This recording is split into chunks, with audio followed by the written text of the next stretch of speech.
Hello my dear students, welcome to another video. इस video में हम समर वेकेशंस के बारे में बात करने वाले हैं that how can we utilise it in the best way. इसको हम कैसे यूटिलाइज करें ताकि हमारे पास एक फ्रूटफुल रिजल्ट मिल पाए, हमको एग्जाम में हमें अच्छा स्कोर मिल पाए। क्योंकि बहुत सारे बच्चे ये सोच लेते हैं कि समर वेकेशन में तो मैं पूरा सिलेबस ही निपटा डालूंगा। बहुत सोच लेते हैं कि समर वेकेशन में आधा तो पक्का निपटा दूंगा, आधा तो पक्का निपटा दूंगा। बहुत सोच लेते हैं भाई, इतने चैप्टर्स का टारगेट रख लेते हैं कि मुझे इतने चैप्टर्स तो निपटाने ही है चाहे कुछ भी हो जाए। क्या ये सारी चीजें सही है? बहुत सारे बच्चे सोचते हैं नहीं, मुझे तो मजे करने, समर वेकेशन बार बार थोड़ी ना आएगा, साल में एक बार आता है, मुझे मजे करने, दैट्स ओवर राउंड। लेकिन क्या ये सही है, क्या ये गलत है? इन सारे सवाल का जवाब मिलेगा आपको इस धमाकेदार एपिसोड में। सबसे पहली बात मैं ये करना चाहता हूँ कि अगर आपकी स्ट्रेटेजी सही हुई समर वेकेशंस की तो आपको आगे इतनी ज्यादा मेहनत करने की जरूरत नहीं पड़ेगी। अगर आप यहीं पे मेहनत ज्यादा कर लेते हो और आपको 95% 98% मारने से कोई भी नहीं रोक सकता है, क्योंकि 95-98% 10th क्लास में मारना it's not a big deal. Big deal नहीं है, बहुत आसान है अगर आप सही तरीके से स्ट्रेटजी बनाते हो तो सबसे पहली चीज, बहुत सारे बच्चे सिलेबस को कंप्लीट करने के लिए जाते हैं कि मेरे को सिलेबस कंप्लीट करना है भाई, समर वेकेशन में मुझे सिलेबस कंप्लीट करना है, चाहे वो कितने भी चैप्टर्स का टारगेट ले कि इतने चैप्टर्स कंप्लीट करने हैं या मुझे सिलेबस कंप्लीट करना है। वो बिल्कुल ही गलत है। देखो, सिलेबस तो कंप्लीट करना ही है आपको, लेकिन मेरी जान, आपके पास इनफ टाइम है। समर वेकेशंस के बाद भी आपके पास बहुत ज्यादा टाइम है। सिलेबस तो आराम आराम से भी आप करोगे तो सिलेबस तो कंप्लीट हो जाएगा।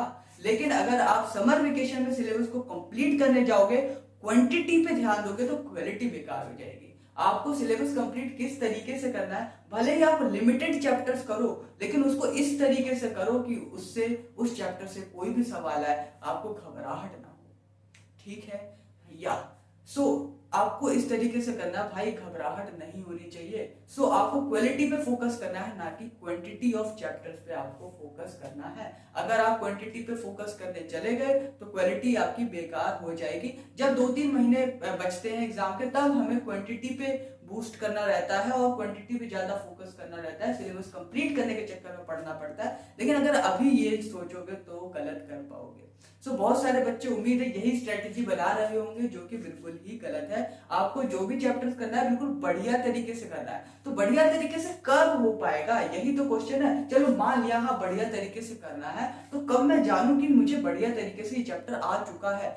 मेरी जान, सबसे पहले आपको एनसीईआरटी पे फोकस करना है। जैसे कोई साइंस हुआ या मैथ्स भी हुआ, चलो पहले मैथ्स की बातें कर लेते हैं। अगर मैथ्स में हम देखें, एनसीईआरटी कर लो, एनसीईआरटी एग्जाम्पलर कर लेते हो, आप प्रीवियस ईयर क्वेश्चंस कर लेते हो, आप परफेक्ट नोट्स बनाने बहुत ज्यादा जरूरी है। और मैथ्स में एक और चीज करना बहुत ही ज्यादा जरूरी हो जाता है, आर एस अग्रवाल या फिर आर डी शर्मा की बुक आपको सॉल्व करनी चाहिए। दोनों नहीं करनी है कि दोनों ऑलमोस्ट सिमिलर होती है और दोनों हो भी नहीं पाएगी।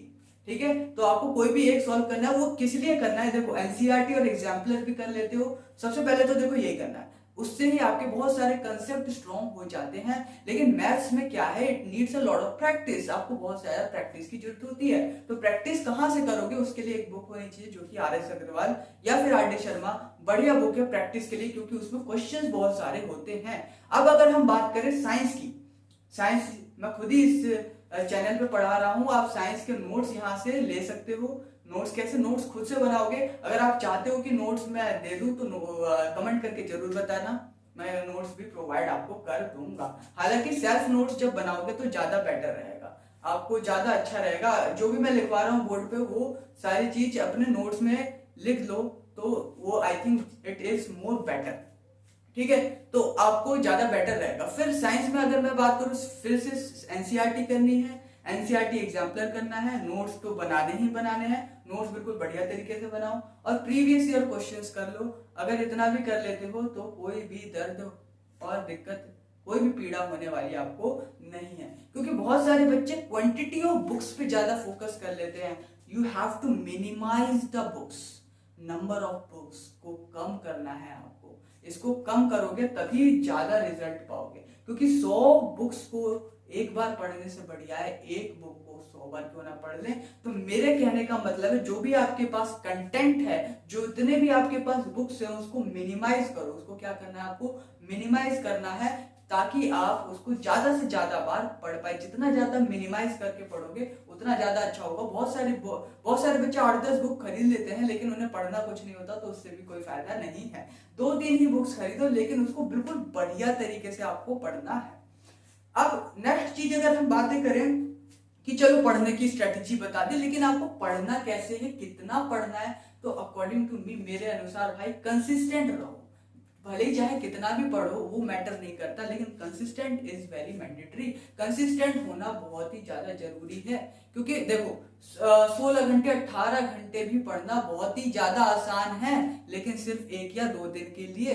लेकिन अगर मैं बात करूं आधे घंटे पढ़ना भी बहुत ज्यादा मुश्किल है। अगर मैं बात करूं रोज के लिए, यानी रोज हमको पढ़ना, थोड़ा भी पढ़ना पड़ता है ना तो बहुत ज्यादा मुश्किल हो जाता है। लेकिन एक दिन बहुत ज्यादा पढ़ना पड़ जाए तो वो भी पढ़ लेते हैं, क्योंकि एग्जाम से एक दिन पहले देखो कितना पढ़ लेते हो आप। लेकिन अगर आप रोज थोड़ा थोड़ा भी पढ़ो तो क्या हो जाएगा, मजा आ जाएगा, मजा ही दोगे तुम सही में, है ना। तो आपको थोड़ा थोड़ा पढ़ना, रोज पढ़ने की आदत डाल लो। अगर आप ये कर लेते हो तो देखो अपने आप ही सिलेबस हो जाएगा और आपको पता भी नहीं चलेगा, है ना।